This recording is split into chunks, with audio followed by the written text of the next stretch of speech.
And if you're just tuning in, comedian Bob Saget has died. Caitlin Becker is a senior reporter from dailymail.com. She is joining us now with more. So, Caitlin, what are you hearing? What is the reaction tonight in Hollywood? Shock more than anything else. It's really shock. I mean, I heard you guys speaking in the segment prior to this about how he's on a tour. And just last night, I mean, he shared a selfie from the stage in Jacksonville just a few, I think it was something like 17, 18 hours ago. So then to find out this news today, I think it's really shocking for both Hollywood and people in his inner circle, and the sheriffs have confirmed that he did pass away and also noted in a tweet that there was no foul play suspected and that they didn't see any evidence of drug use at the scene. So there are a lot of questions as to just what happened. I mean, he's only 65 years old. And I think America at large, feeling the same way. Very, very much so. You look back at Bob Saget's career, and certainly for people in my generation, he's sort of that proverbial TV dad. You just think that a presence like that is going to be around forever and ever and ever, especially since he reprised that role of Danny Tanner on Fuller House only recently for a whole new generation of people. So it's a really great loss. And, with celebrities, especially when they're around for this long, especially in Hollywood, you almost always hear about some sort of scandal or that they've treated someone badly or that they've done something that's worth writing about. But with him, it seems that all of the reports and all of the memories and everyone who talks about him just talks about how kind he was, how nice he was.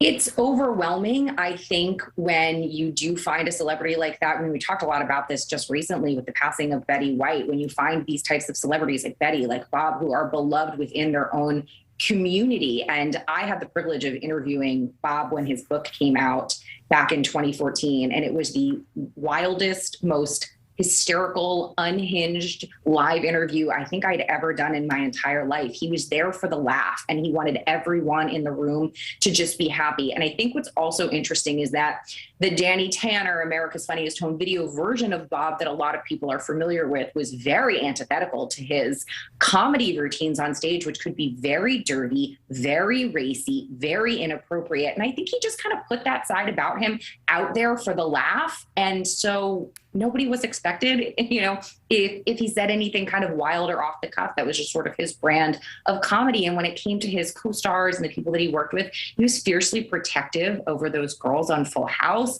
He loved his co-stars, and it just seemed that reputation followed him with every single job that he had. And they grew up with him. He helped raise them in a way, not only on television, but in real life as someone who was supportive of them. And of course, he had immense love for his biological daughters, for the daughters he actually did raise.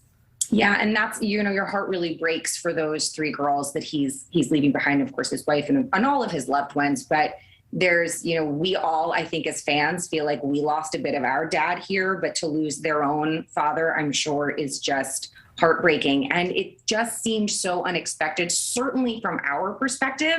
I don't know if there's perhaps something going on sort of medically or something, but nothing like that has been revealed. So from a fan's perspective, we're certainly caught off guard, but 65 is too young.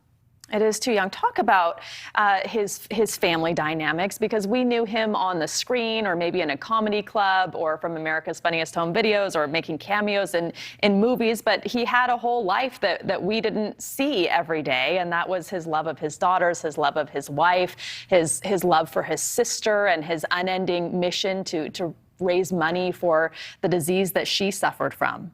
Mm-hmm. Bob's life seemed to have been surrounded by lots and lots of women. I mean, very much his personal life mirrored those three girls on Full House. He's got three daughters. He was married. He had an ex-wife. And it just seemed like he was constantly surrounded by strong, powerful, wonderful women. And he just seemed to revere in that. If you go back and read passages from his books, they are a little shocking about sort of how he treated fatherhood when he first got introduced to it. But it just seemed like at his very, very core, he was a devoted and loving father and just wanted to work hard to raise, good, great kids that became good, great adults. Well, tell me about that, because I haven't read his books. Oh, you'd have to prepare yourself. It's It's pretty raunchy. I interviewed him about the book back in 2014. And, my experience with Bob Saget was as Danny Tanner, and was on America's Funniest Home Videos, which you just don't get more wholesome than that. But his book very much mirrored his comedy routines, which were much darker, much funnier, much more adult. And he kind of bridged this gap between comedy and funny and real life, and the tough parts about introducing your baby to new friends and some of the off the cuff things that we certainly don't want to repeat here on primetime. But I think he would appreciate the fact that people go back and remember this side of him. And he was able to win the hearts of those family-oriented viewers at the same time without alienating them, at the same time that he was doing this raunchy, dark satire.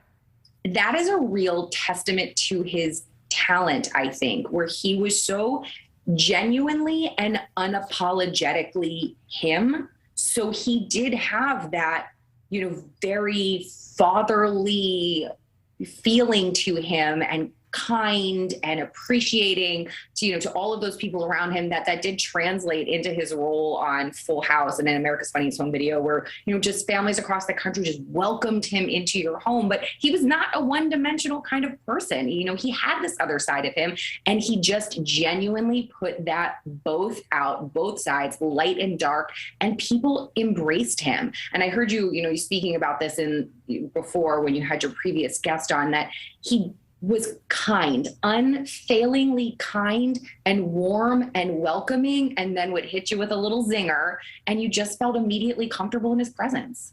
All right, Caitlin, thank you so much for joining us. That does it for us tonight. Thank you for joining us.